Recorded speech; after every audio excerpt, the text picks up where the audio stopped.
उन्वान सच्चाई का अनमोल इनाम। एक छोटे से गांव में अहमद नामी एक गरीब मगर नेक दिल लड़का रहता था। वो दिन भर मेहनत मजदूरी करता और रात को कुरान की तिलावत करता। इसके वालिद हमेशा कहा करते थे, बेटा सच्चाई रोशनी है जो दिलों को रोशन करती है। एक दिन अहमद जंगल के रास्ते से बाजार जा रहा था। रास्ते में अचानक उसकी नजर एक सुनहरी चमकते हुए बिटुए पर पड़ी। हैरत से उसने बिटुआ उठाया। बिटुए में सोने के सुक्के और एक खत था जिस पर लिखा था, ये मेरी बेटी की शादी का खर्च है। अगर किसी ईमानदार शख्स के हाथ लगा तो बराह करम मुझे वापस लौटा दें। हाजी अब्दुस्सलाम। अहमद के दिल में ख्याल आया, इतने सुक्के मेरे सारे गम दूर कर सकते हैं, मगर ये मेरी नहीं, किसी की अमानत है।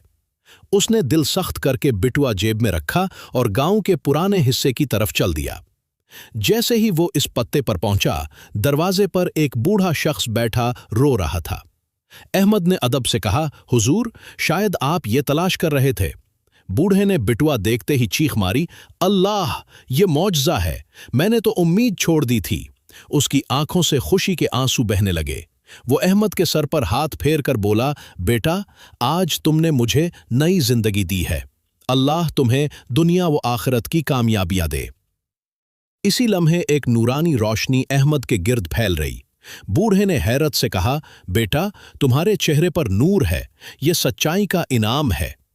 कुछ दिन बाद गांव में एक नेक दिल ताजिर ने अहमद को अपनी दुकान पर काम पर रख लिया।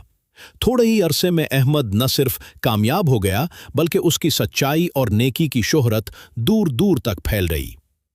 सबक: सच्चाई वक्ती फायदे से नहीं, हमेशा की कामयाबी और अल्लाह की रजा देती है। जो अमानत का ख्याल रखता है, अल्लाह उसे अपनी अमानत बना लेता है।